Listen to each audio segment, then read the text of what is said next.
Hey everyone, what's up? Welcome back to the Conflict of Nick channel. I'm your host Nick, and today I want to do a video for you guys that I have been wanting to do since December. I actually literally did this chart with some friends in a voice chat in my Discord server during my Christmas vacation, and I thought to myself during that time I should make a video on this, but I was covering so many different things at the time that I didn't know where to put this in. But now I think it's a good time because I think that I finally have some room in my uploading schedule to finally put this in, so I'm not interrupting any series or whatnot.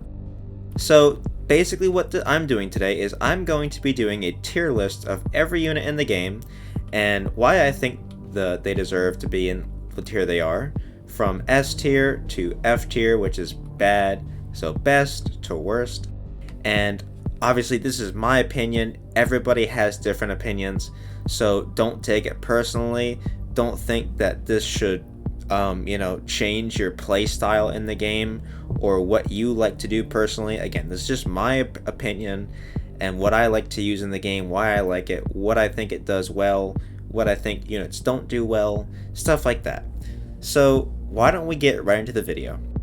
So we're going to be going in order from top left all the way down to the bottom. So UAVs will be last and amphibious combat vehicles will be first. So moving into the first vehicle, the amphibious combat vehicle, this is a unit that I don't see very often, nor do I use it very often. It's very situational in my opinion because it requires you to go for a naval build, because really what these things are for is there to complement naval infantry. These vehicles are doing really well in jungles and mountains and terrain that Marines wouldn't normally do well in. They do very well against infantry and decent against armor and decent against enemy aircraft. Now, one bad thing is that you have to research regular AFVs to get the levels you want on these tanks. So to get a max level amphibious combat vehicle, you're going to have to research the max level AFV as well, which I don't think is something all that worthwhile, because you can land in cities whenever you want, and Marines can also be landed by themselves if you really want to do that. Personally, I don't think it's that cost effective, but they are a decent unit if you want to play uniquely like that and have a special advance on your enemies from non-port regions. So I'm going to throw this at a C tier because I don't really see it often and I don't use it often because it takes a lot of research. And once you get these out, really the only thing they have above regular AFVs is that they can land on non-ports, and they do well in terrain such as jungles and mountains. The next vehicle we're going to be talking about is going to be the regular AFV. Now this AFV I'm actually a little bit more fond of because you don't need to research anything extra to get the levels you want on it. This AFV is a good all-round, and in my opinion, the best all-round unit in the armored tech tree. It's got decent hit points, it's decent speed, good against armor and infantry, and air units. It's got really decent damage against air units, planes, and helicopters, and it can ferry across airports at level 4, which makes it very flexible not only in combat, but moving it around the map. And it's also cheaper than main battle tanks. This gives it obviously an instant bonus for me, and sometimes when I'm going for a very special build for Navy or for Air Force, if I want to go for a simple army with troops, armor, and anti-aircraft, really the armor choice I'm going to pick is going to be the AFV because I know I can trust it, and it gets very nice buffs in areas like cities and suburbs as well.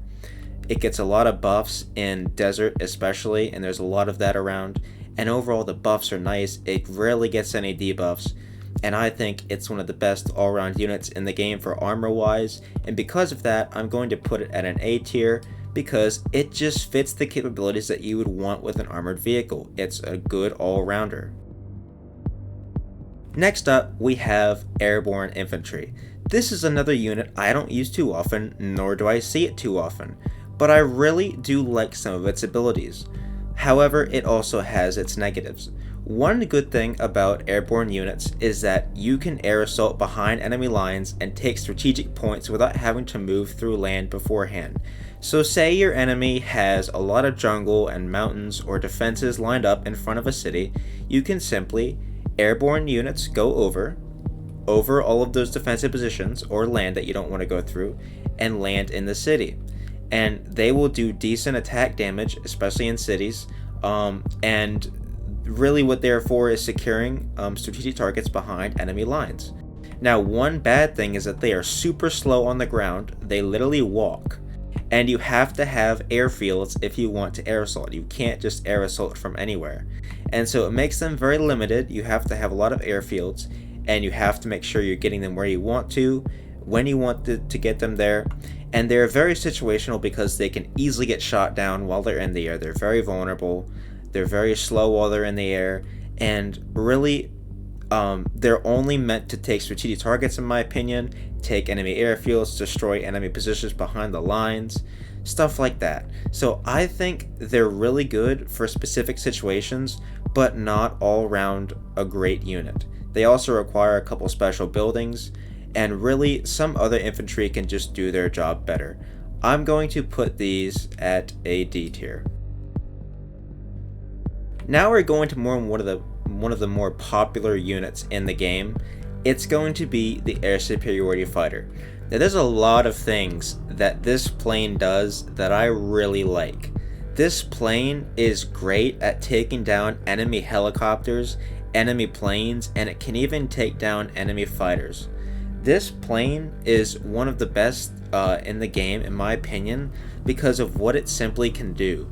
Not only can it maintain air superiority, but it also has a cruise missile hardpoint, so it can launch cruise missiles. They're super fast. They're the fastest unit in the game besides the air officer, I'm pretty sure.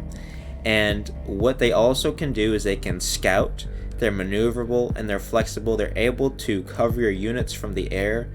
And overall, they're one of the better units in the game also because they don't require that much of a building setup to actually construct. They only require a level 1 airfield, and their level 1 level is researched in 30 minutes. I would say these are one of the most flexible jets in the game because obviously fighters are going to be able to do a lot of things, and they can even do decent damage against ground targets if you really want to try and use them for that role. I would say these are going to be an easy A tier because of just the amount of things they can do, and you're going to feel really comfortable with an Air Force setup if you have air superiority fighters in your lineup.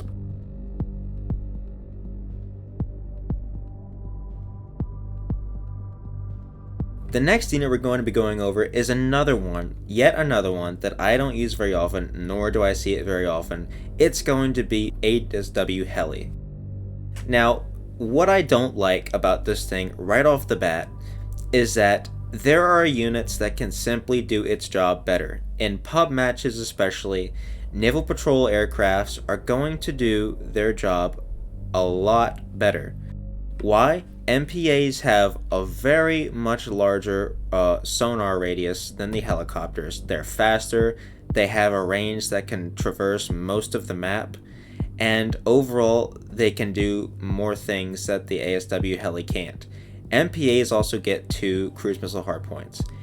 ASW Helis are carrier-based helicopters that are meant for ASW warfare or anti-submarine warfare. They're very situational, and they're really meant for situations where I think I've said in a previous video, like the Mediterranean Ocean, for example, or the Black Sea. Seas that aren't as vast as the Atlantic or the Indian Ocean or the Pacific, they're actually pretty decent in because there's not much water to cover. If you can hold choke points with these helicopters, they can be pretty decent. One of the things that they can do that counters MPAs as well is basically bypassing frigates a lot of the time because they don't take much damage from frigates because frigates do not do that much damage to helicopters. So really, these ASW Helis are going to be a little more effective against frigates, but other than that, against subs as well, there's not much of a use for them because there are units that can simply do its job better. I'm going to put this unit at an F tier because I simply just do not use it. and it doesn't seem very useful to me in my opinion. So guys, I really hope you enjoyed the video. I am enjoying making this series so far, and obviously it's ended up being more parts than I thought it would be, but we've come this far. So guys, if you enjoy the channel or enjoy this video, please consider subscribing. It really helps me out, and it's the single biggest thing that helps my channel grow and thrive. If you guys liked the video, leave a like. If you guys disliked it, leave a dislike. And in the comments, if you want to write why you liked or disliked it, feel free to do so. If you have a question or you just want to say hi, you can also do that. I try to react and respond to as many as I can, and if I haven't yet, I will get to it later. So guys, I hope you have a beautiful day. Stay tuned for the future parts. Nick out.